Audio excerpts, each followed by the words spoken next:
right, if you can turn over to Job chapter 38, that would be absolutely wonderful.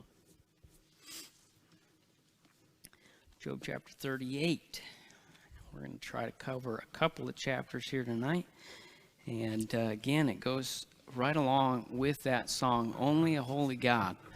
Because Job has asked so many times, God, just come or just let me talk to you. Let me plead my case before you. Let me ask you all these questions. And he questioned a lot about what God had done or what he thought he had done towards him. And yet you get into this in Job chapter 38, you find that God finally, after months, responds. And he responds in a very unique fashion that might be a difficult thing for us to try to comprehend. But by the time you get into chapter 40, Job makes a response to God. And not one out of arrogance, pride, but out of humility. And I would just say that should be our response, is humility. By the end, there will be humility and repentance. And that should be also our response. So as we get into this here tonight, I've titled this, I Am Vile. Have you ever gotten up in the morning and told yourself that? Have you ever maybe after you've sinned in a major way, you've done something that you know is wrong, and the response afterwards is, I can't believe I did something like that. I can't believe that I dwelled on that for that long. I can't believe that I let that consume me. Have you ever felt like you were worthless? Have you ever felt like you were nothing? And this is kind of where he comes to at the point when God starts asking him a load of questions. And you notice that when the Pharisees and the Sadducees came at Jesus, when Jesus was on this earth, and they started attacking him for things that they thought he was being a sinner and blasphemous about, and the son of Belial, and all these other things, you know how he responded? A lot of times he responded with questions. And so I think that's a God thing. Instead of just attack, it's more of, let me get you to reflect on this for a moment. Let me get you to ponder, to think about where we are, who you are, who I am, in the midst of all of this. So as we get into Job chapter 38, we'll see here in verse 1 through 3. It says, Then the Lord answered Job out of the whirlwind, and said, Who is this that darkeneth counsel by words without knowledge? Gird up now thy loins like a man, for I will demand of thee, and answer thou me. Now, I could probably stay in the first 3 verses for a super long time, but I'm trying to stay away from that, okay? Because in those first 3 verses, you will find that our culture despises a few things in that. Okay, but one thing that I want you to think about in verse number 1. God comes to Job and speaks through a storm. What was the thing that killed his children? A storm. A huge, mighty wind that came through and knocked down the house. And here it is, another storm coming through. Can you imagine? As Elihu's talking about how God is in charge of all the weather, and all of a sudden this storm starts coming through, he might be thinking about who God is, but then he also might be thinking of, oh no, not again.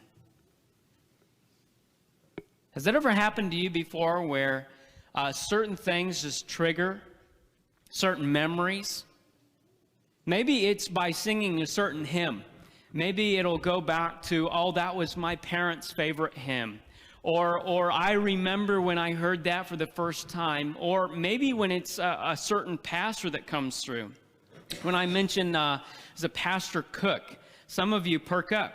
Others have no idea who that guy is, okay? But some of you perk up because he was somebody that was very influential here and for you all and for this church. And so some things just kind of perk up, and it brings you back to all these memories, and hopefully you will not be focusing on all those memories during this entire message.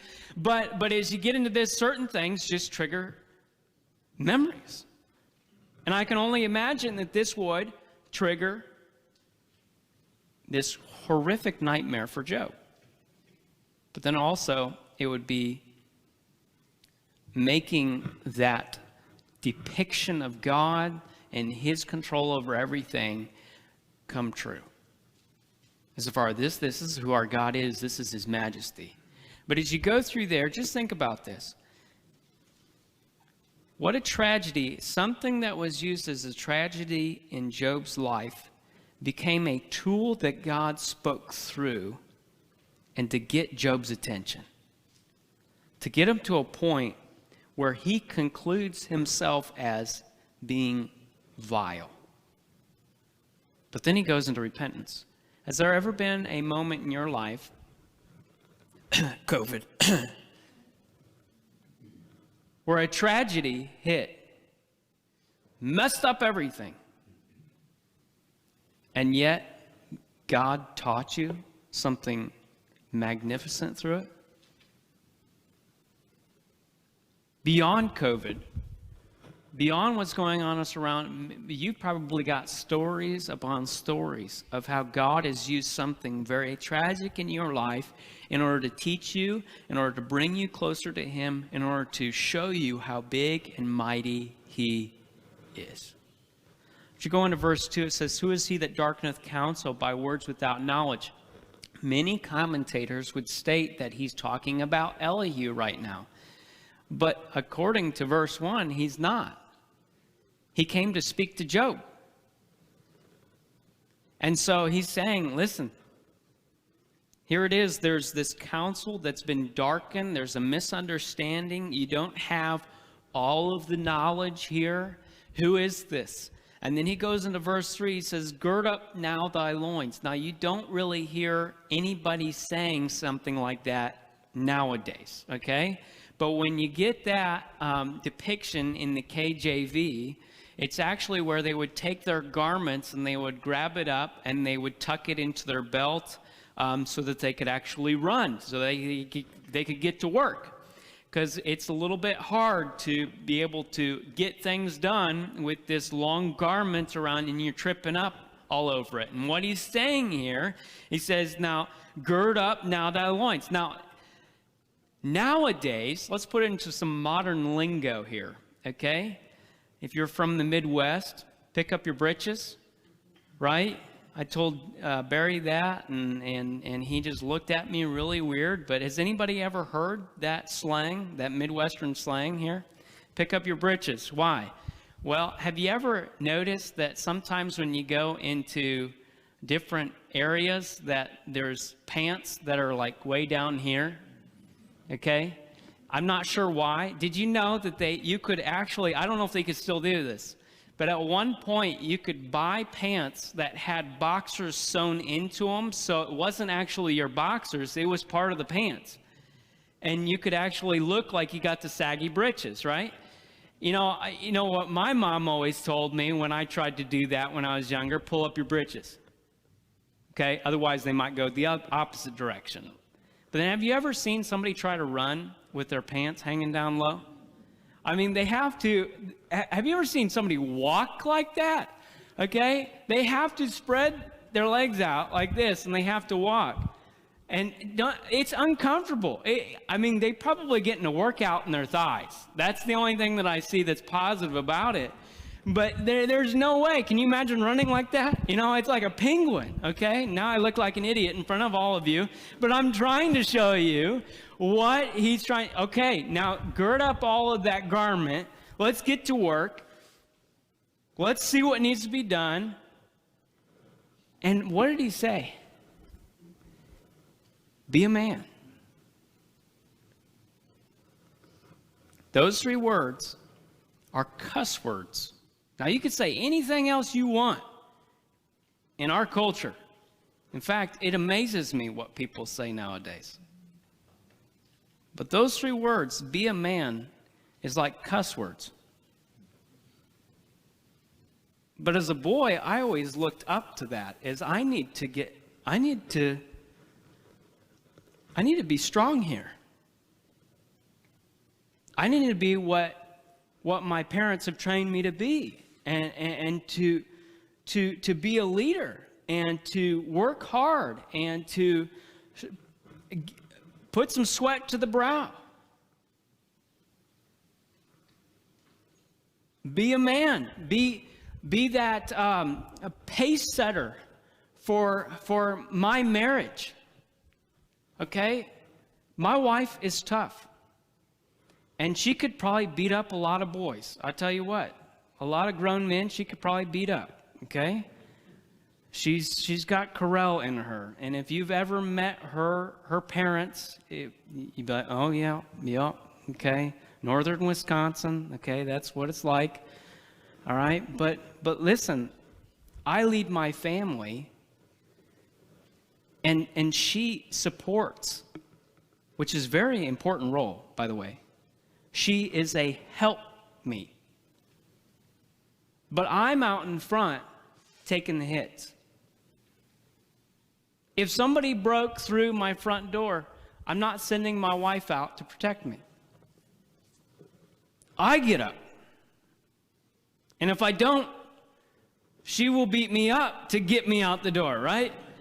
Okay? Taylor, get up. There's a noise. Now I have a security camera, so I could just check that. I can cheat now.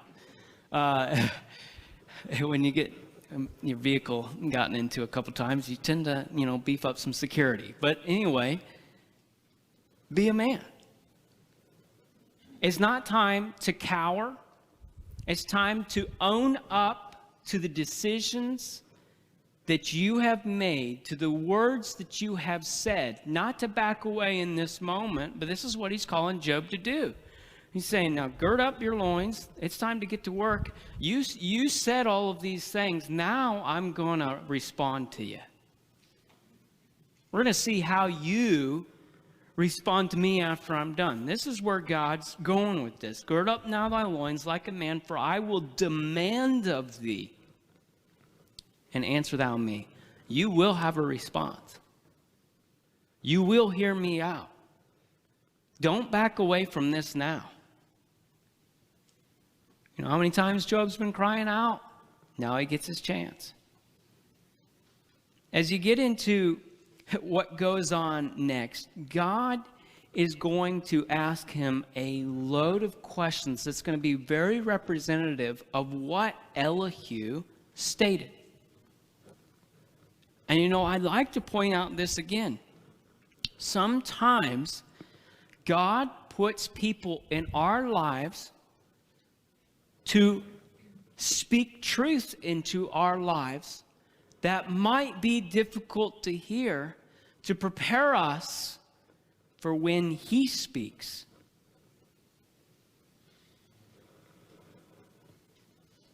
It's to get us to open up our ears, to get us to pay attention, to perk up.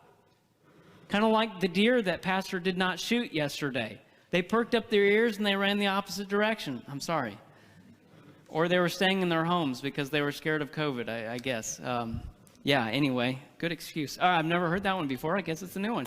But anyway, you say they perk up and they get the attention here, and somebody was used of God, Elihu in particular, to get Job's attention, to prepare him. So as we get into this, all of these onslaught of questions, God moves on in point number 1, and that's creation. He talks about the beauty of creation. You want to know some of the ways that you can get people's attention about how wonderful our God is? Point them to creation. As a Christian, I can't understand the world existing any other way except for God creating it. It only makes sense like that. If you don't want to believe in God, then you'll make up a lot of weird things in order to try to compensate. And then those lies keep building. Has anybody ever tried to lie to you, and then you caught them in that lie, and then they build another lie on top of that and try to cover it up, and then it just keeps going, and then pretty soon they're so deep in it that they believe this junk? That's what evolution is. That's what evolution is. And so as you get into this in verse number 4, it starts off here.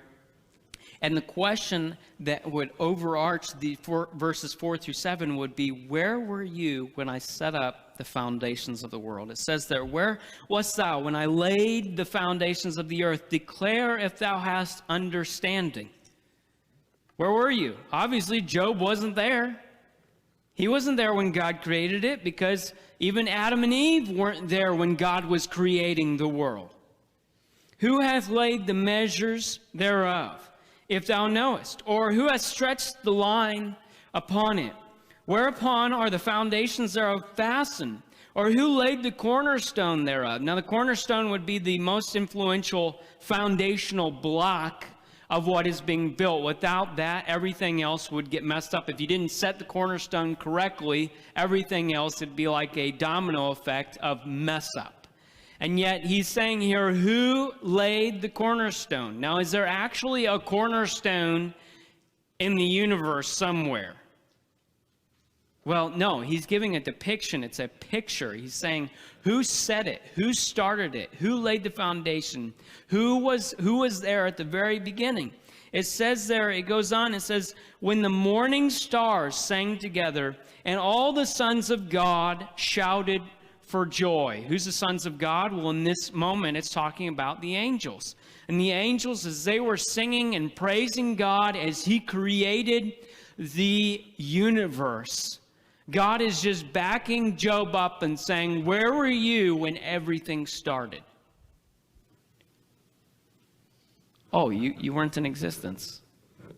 In fact, the only thing about you that was in existence was a thought of God knowing who Job would be.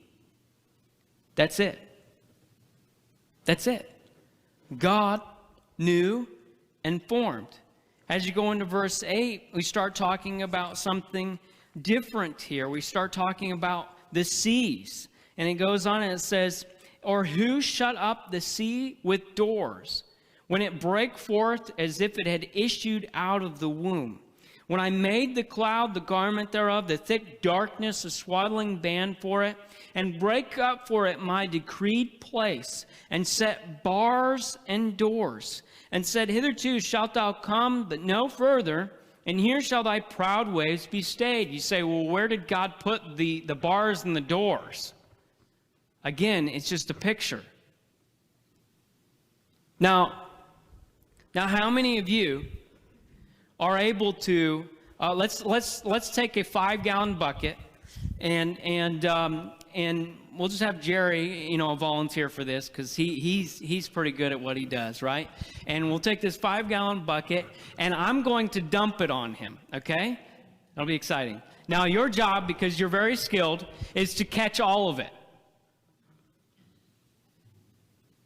You say, that's dumb. He can't do that. As skilled as he may be, he can't do that. What if we got like 5 guys together and dumped a bucket of water on them? Hey, can you hold? No. Now, not too long ago, there was a dam in Michigan. I don't know if you heard about in Midland area. There was a dam that actually broke loose and flooded a huge area. And the reason being is that they were trying to save some freshwater mussels or something like that, so they weren't fixing it. I don't quite understand it all, but anyway, the dam couldn't hold the water because the water was so powerful, and it went through and destroyed so much. Say, what are you getting at? The fact of the matter is that God said, who created the seas and then stopped it wherever it needed to go and to end. Where was the start? Where was the end? How did it all work? Oh, wait a minute. Who created the land and the seas? God did. And he's the only one that has the control over it, to stop it and to control it. We don't have that kind of power. Even when we're America, we can do anything. And yet, our contraptions still fail. As we get into this, he's saying, okay, who was it that understood and could control all of the bodies of water? It goes on in verse 12 through 15. It says, hast thou commanded the morning since thy days, and caused the day spring to know his place? Now, how many of you would love to control when the morning starts and ends? Hold on. I don't want to wake up just yet. Just keep it dark. Anybody ever tried to do that? I mean, you wanted to emotionally. I am very convincing whenever my alarm clock goes off. Oh, yeah, 15 more minutes. And then you look up and there's the sun. Oh, sun, go back down. Guess what? When I wave my hands, nothing happens. You know that if God was to try and stop the sun, it would happen. And in fact, it did in the Old Testament.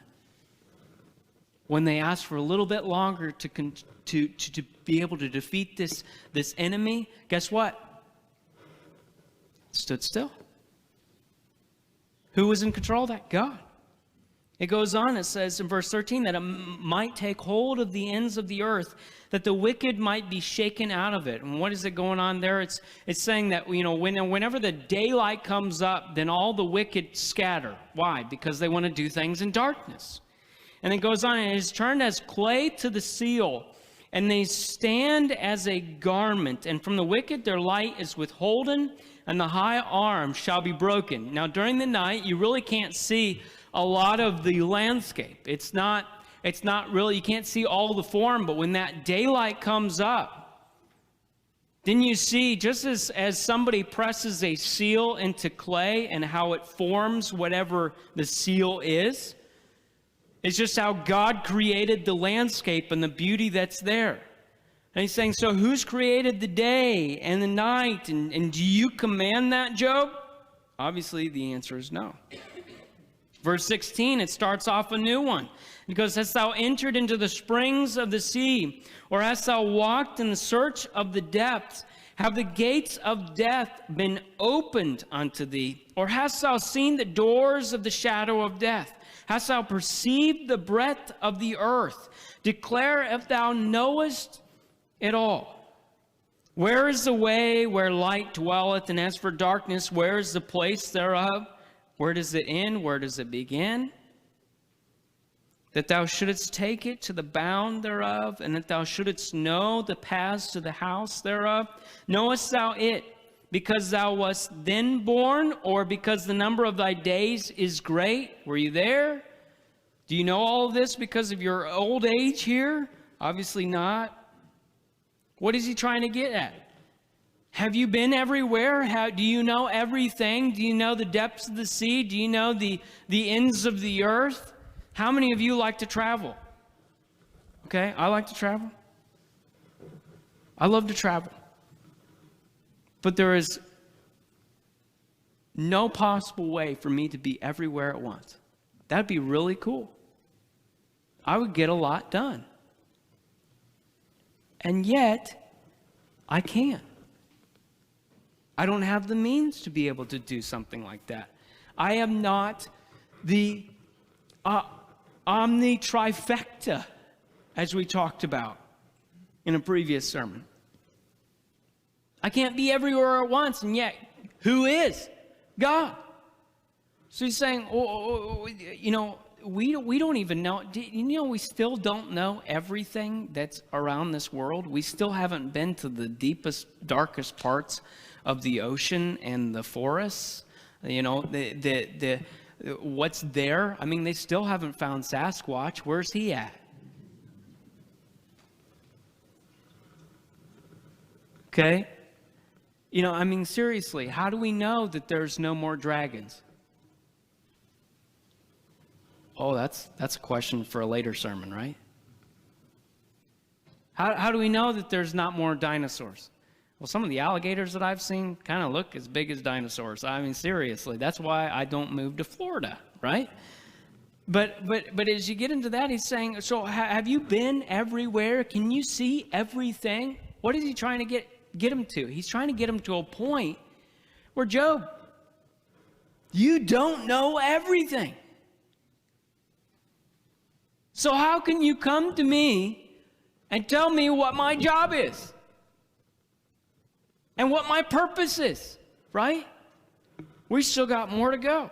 As you go into verse 22, it says, hast thou entered into the treasures of the snow?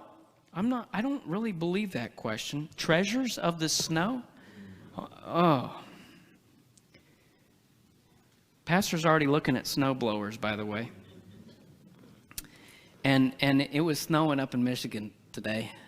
And we got to go to that this week. Oh, horrible.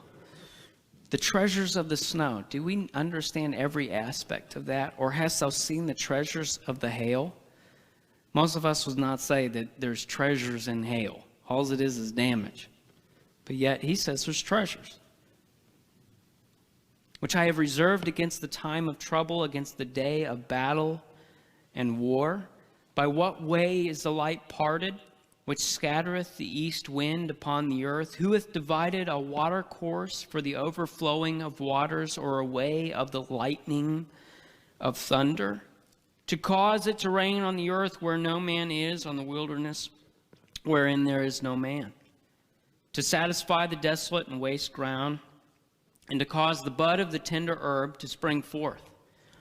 Now, Job, do you understand all of the seasons and the weather, and do you have control over that, and do you tell it where to go and where not to go? And I mean, one of the jobs for us is to take care of the earth, isn't it?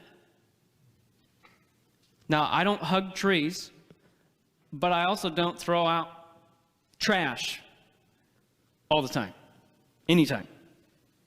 Okay? Throw it out all over the roads. You know, it kind of bothers me.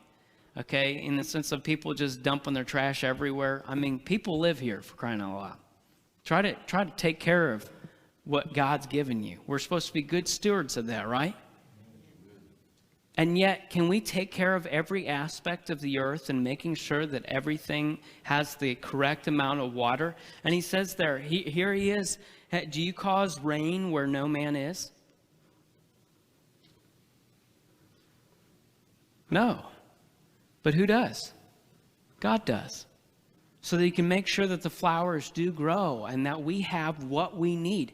If there weren't plants, guess who would be dying? Us. We need what plants produce. We need that, and God takes care of that. It's kind of like you know, have you ever heard that statement? If a tree falls in a forest and nobody's around to see it, does it make a sound? Yes. It still makes a sound. Now, if nobody's there on certain parts of the earth, does that mean that God doesn't take care of it? God takes care of the whole entire thing. Everything exists by him. Saying, well, these are all duh comments. I mean, you're stating obvious things. Well, it's kind of like Thanksgiving. We reserve Thanksgiving for the day of Thanksgiving. Because all of a sudden, I got to give thanks really quick. Hurry up. Get them all out. Dad told me to give thanks for something. I thank God for my family and my house. Do you ever remember doing that? Somebody asked you to give thanks, and we just give the generalized statements because we really don't think about it? What's God doing?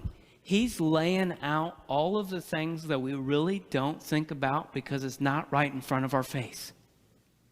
You know the honey-do list of there's something that you need to get done, but it's not in front of your face, and then your wife wonders why you're not getting it done. It's because I don't see it. So she brings that in front of my face to make sure that I do see that so I can get it done, right? We don't have everything in this universe's existence right in front of our face for us to take and appreciate all that God actually does. This is how magnificent our God is.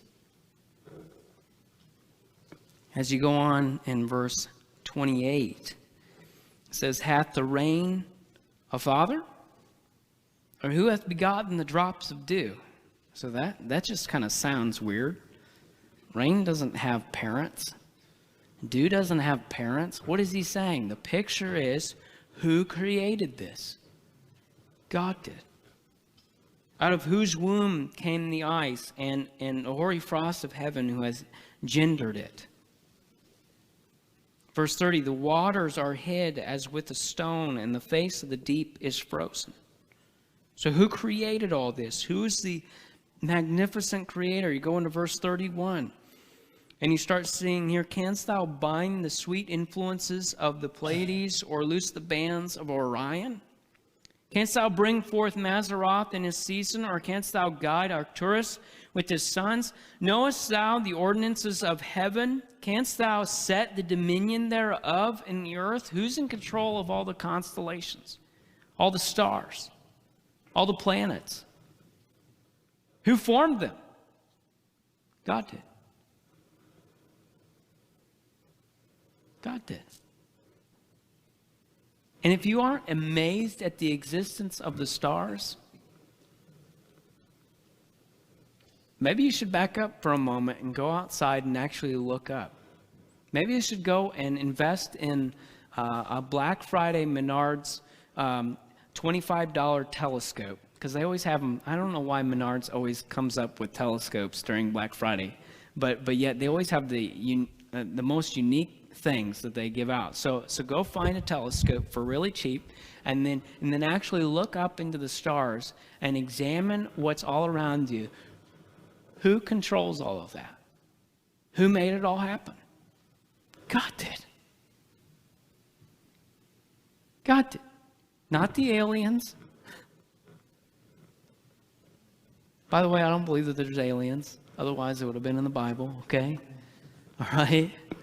There's a whole lot of gab about that, and there's life on Mars or something like that, and all this jazz, okay? God is in control of all of that. As you go on in verse 34, it says, canst thou lift up thy voice to the clouds, that abundance of waters may cover thee? Canst thou send lightnings, that they may go and say unto thee, here we are? Who hath put wisdom in the inward parts, or who hath given understanding to the heart? Who can number the clouds in wisdom, or who can stay the bottles of heaven? When the dust groweth into hardness, and the clods cleave fast together, wilt thou hunt the prey for the lion? Now I'm kind of jumping ahead of myself. And so as you get into verses 34 and 38, he goes through and he's talking about, do you speak and the weather answers? Guess who does that? Jesus. He's the only one that in the midst of the storm, as much as we try to do it, and in our frantic anxiety when a tornado is coming through, we want to put up our hands and say, peace, be still. Guess what? Nothing happens. We just get whisked away. But Jesus can wake up out of a sleep and say, peace, be still, and they obey. Are you amazed yet? First of all, I'm amazed that he can wake up out of the sleep and consider what's going on around him, right? How many of you, it takes you a little bit to wake up out of a nap? I don't take a nap on Sunday afternoon. Otherwise, I would be like a zombie. What's going on around here? But Jesus wakes up, peace, be still, and it obeys. This is how magnificent our God is. As you go on, it talks about our second point, the animals. You say, aren't they a part of creation? Well, yes, they are, but it gets a little bit more intent on just describing some of these animals. It goes on in verse 39, it says, "Wilt thou hunt the prey for the lion? Obviously not. I don't mess with lions. I don't go and hunt down something and then bring it to a lion and say, good boy, eat, munch up. Let me know if you need anything else." I don't do that. I look from behind a cage here, okay? The lion must be caged up. That's as close as I'll get. And I mean, have you ever seen some of the videos of a lion creeping up on some person, some kid that's got his back to the glass and tries to jump on that cage? Now, I don't want to get anywhere close. But do we do that? No, Job doesn't do that. It says, "Or fill the appetite of the young lions when they couch in their dens and abide in the covert to lie in wait, who provideth for the raven his food. When his young ones cry unto God, they wander for lack of meat." Who provides for the animals when they need to eat? God does. There are cats that roam around my house all the time. Do I stop, go to Walmart, get a bag of cat food, come back and say, "Oh, I have to take care of you, cat. I have to take care of you, otherwise you will starve"? No, I do not. Otherwise, they will want to come back to my door and I'll have to keep paying for that cat food. You know what I do? Go get them. There's mice around here. Go get them before they come into my house. Why? Because God provided that for the cat to be able to eat. God provided animals for certain prey. I mean, the lions, they go out and they catch their prey and they eat it. And you say, that's gross. That's how God created it to be. God provides for them. It kind of goes back to that Matthew passage where it says, you know what? I take care of the birds. I make sure that they don't go up and store in barns. They're taken care of. And yet, how much more do I care for you than these animals? Do you remember that passage? He cares for us much more, and he provides for all of these, saying this is God providing, making sure that they have what they need. Going on in chapter 39, it goes in verses 1 through 4. "Knowest thou the time when the wild goats of the rock bring forth, or canst thou mark when the hinds do calve? Canst thou number the months that they fulfill, or knowest thou the time when they bring forth? They bow themselves, they bring forth their young ones, they cast out their sorrows, their young ones are in good liking, they grow up with corn, they go forth and return not unto them." Saying, have you chased around the goats and watched whenever they have their young? Or these, the deer that are going around, these hinds? You say, well, what is that talking about? Well, it could be talking about I don't know if I'm pronouncing this correctly, but the ibex, okay? It's a type of a goat that has these crazy looking horns. I would not want to get in a fight with it, but I guess it goes and hides whenever it's giving birth to another ibex. He's saying, are you going around and chasing and making sure that all of them are giving birth the correct manner? Make sure that they're all taken care of? No, who does that? God. God created them to be certain ways so that they would survive. It goes on and says in verse 5, it says, "So who hath sent out the wild donkey free, or who hath loosed the bands of the wild donkey? Whose house I have made the wilderness, and the barren land his dwellings. He scorneth the multitude of the city, neither regardeth the crying of the driver or the master. The range of the mountains is his pasture, and he searcheth after every green thing." He's saying, who's in control of all of this? The wild donkeys. Who's managing all of this? Not you, Job. They're wild. You didn't tame them. They have the pastures. They're not worried about their master making sure that they're taking their burden along and making sure that they're doing what they're told. They go off and they do their own thing as God made them to be. Now, verse 9, this is the verse that you all have been waiting for. Will the unicorn be willing to serve thee or abide by thy crib? Pastor talked about a unicorn back a long time ago, and he said there's no such thing as unicorns. And all of you cried out behind your screen because we were we were still at home, right? All of you, yes, there's unicorns there in the Bible. It's right there. I saw so many of you put on references of trying to prove him wrong because you thought you were smarter than him, right? And you say, what is this? This is that fantasy unicorn, the white horse with the horn, and right? No, it's not. And it's not the narwhal either. It doesn't really make sense for it to be a narwhal. Okay, is it the rhino? Well, it doesn't really make sense a whole lot for that either. They think that this is an auroch, which in that area, I believe that it's like a wild oxen that they had a really hard time taming. But they've actually, a lot of them have been wiped out since then. There's some of them that are still living in different areas. But this is what it's talking about. It's not that fantasy unicorn. All of a sudden, my daughter, oh, it's a unicorn. Oh, no, this is a little bit different, okay? All right, what is this? Will the unicorn be willing to serve thee or abide by thy crib? Canst thou bind the unicorn with his band in the furrow, or will he harrow the valleys after thee? Will thou trust him because his strength is great, or wilt thou leave thy labor to him? Wilt thou believe him, and that he will bring home thy seed and gather it into thy barn? These wild oxen, will you trust them to do what you tell them to do? No, they're not tame. And yet God, he's made them to be what they are. You go in verse 13, gavest thou the goodly wings unto the peacocks. That brings back memories.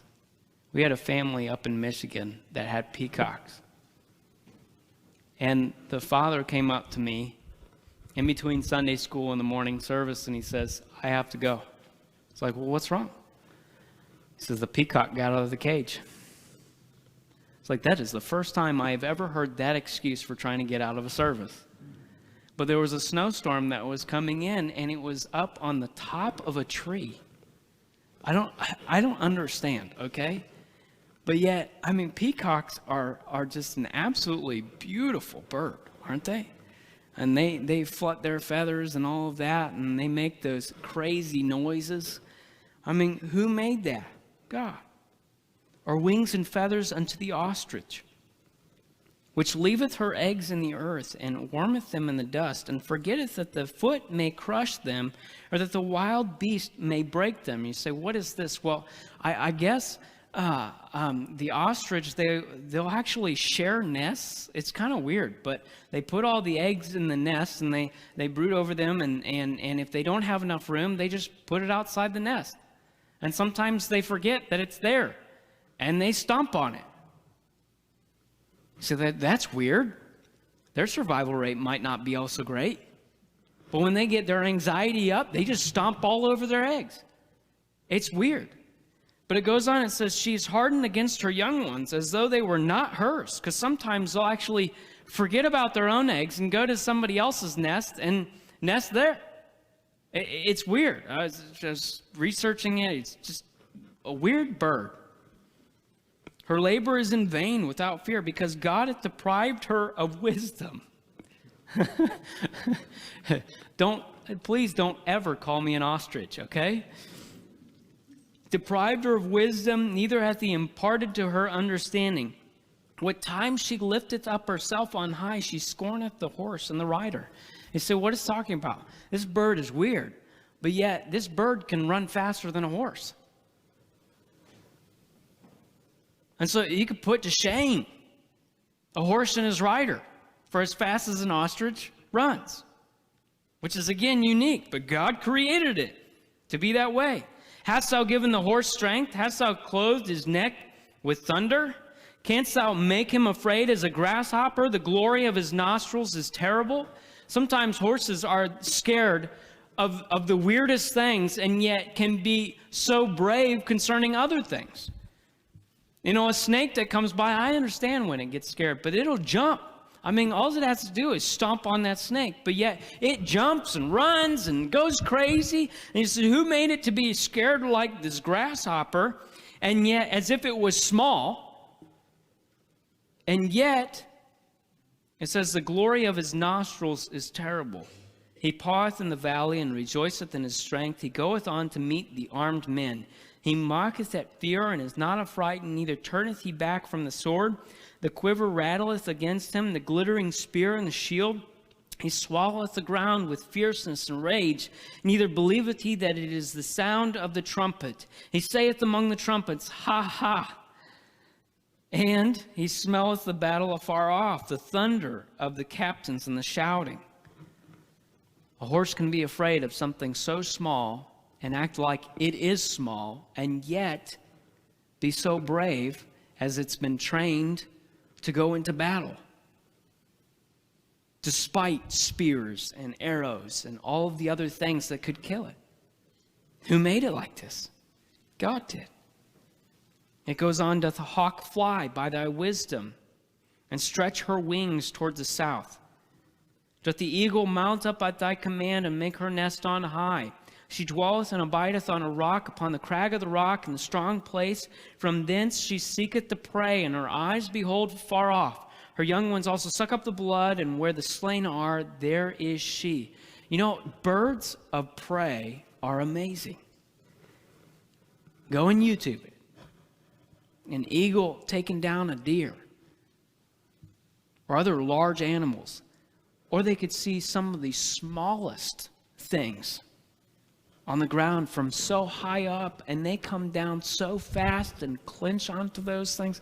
And the pressure that they have in their claws is absolutely amazing. You don't want to have a fight with an eagle. But who gave it all of that? Who gave it all?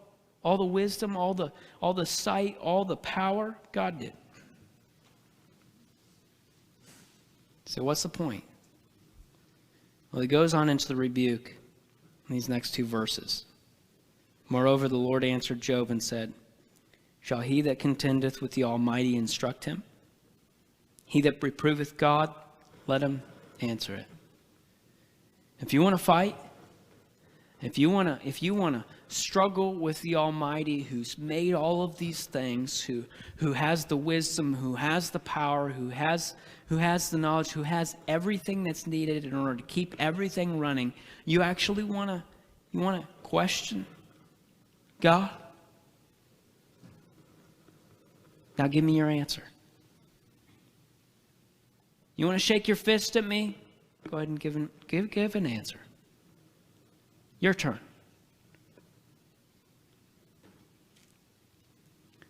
Point number 4 is his response. Then Job answered the Lord and said, Behold, I am vile. Job, he was an upright man, and he turned away from evil. He was all these things that everybody looked up to, and yet he says this, I am vile. What shall I answer thee? Instead, I will lay mine hand upon my mouth. Once have I spoken, but I will not answer, yea, twice, but I will proceed no further. I have no argument. I've got nothing else to say. In fact, I'm just going to do this. Wouldn't you love it if some of our politicians would know how to do that? Wouldn't that be easy to debate your spouse if they say, I got nothing else?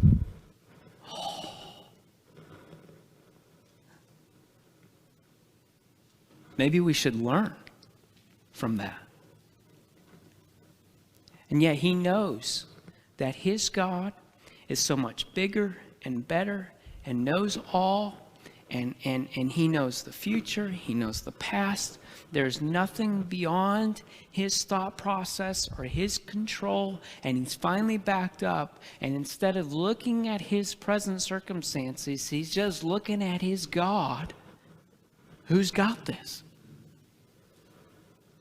This is why, Pastor said this morning, we don't need to have anxiety. We don't need to fear. What if COVID gets me? Listen, if God means for us to die by COVID, we're going to die by COVID. If he wants a bus to run over us, a bus is going to run over us. Well, if I never come out of my house, then a bus can't run me over. We'll see about that. Go ahead, test God. Try to mess with his plans. That's kind of what he's stating here. He's got the plan. Why are we questioning it? He's got it all together instead, this.